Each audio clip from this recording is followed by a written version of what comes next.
Isn't it fascinating how far gaming technology has come since the games we played as kids, as opposed to games we play today? Have y'all ever wondered how that came to be? I've been playing video games all my life, so I'm going to inform you on a brief history of gaming technology. This will consist of technology of gaming's past, the technology we have today that we use in our games, and how these leaps of technology managed to happen. I'd like to begin by discussing the technology of our childhood. Back in our day, our gaming consoles were not very powerful. All we had to rely on was 8-bit and 16 bits. What is a bit, you may ask? As gaming.stackexchange.com explains, 8-bit and 16-bit, specifically for gaming, is a unit of information used by the console's processor. The bits were used for the graphics, as well as the sound and the colors used within the game.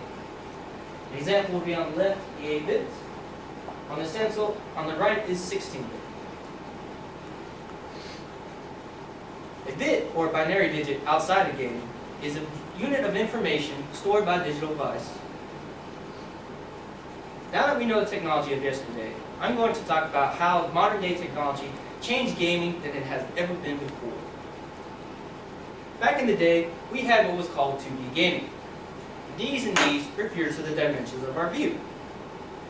2D gaming, or two-dimensional, means we can only see the game on one side on a flat side. This all changed with the introduction of 3D. 3D, or three-dimensional, allowed us to see the view of everything on all planes.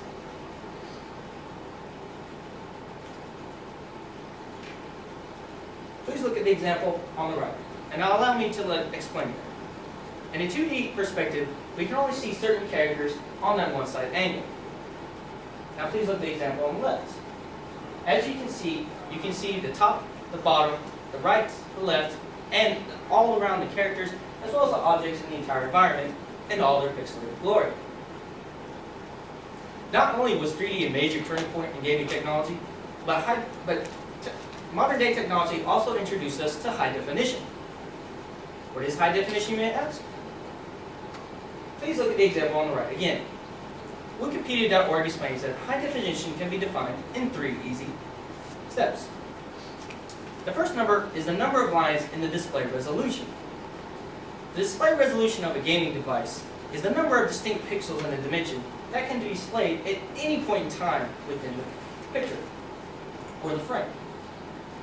The second point is the scanning system. The scanning system uses what is called progressive scanning. Progressive scanning redraws an image frame each time an image is refreshed. The final point is the number of frames or fields per second in an image. This refers to how many pixels there are per image or fields per second. This could range from anywhere between 30 or 60 FPS or frames per second. It all depends on the console's processor. Now that we know the technical aspects of gaming history, I'd like to discuss how these amazing technological feats managed to come to be. The major leaps of gaming technology was fueled by none other than the mighty dollar bill. The first major gaming console to come out, the NES, was a huge success. It completely changed the way people entertain themselves in their spare time, and other companies wanted to get in on this newfound form of entertainment.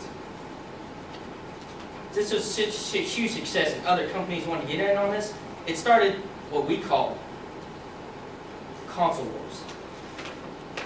The console wars began when a gaming company called Sega wanted to outdo Nintendo. So they released what they called the 16-bit Sega Genesis. When the Sega Genesis was released, Nintendo had to have an answer to this powerful machine, so they introduced the 16-bit SNES, or Super Nintendo Entertainment System. This was an ongoing battle for many years, and as other competitors joined the battle, this is an ongoing process that probably will never cease to be. Overall, I hope by showing you these 3 main points, the technology we had as kids, the gaming technology of modern day, and how these technological leaps happened in only a few short decades, will help you see the fascinating history behind gaming and maybe see gaming in a whole new light. I thank you for your time and hope you enjoy.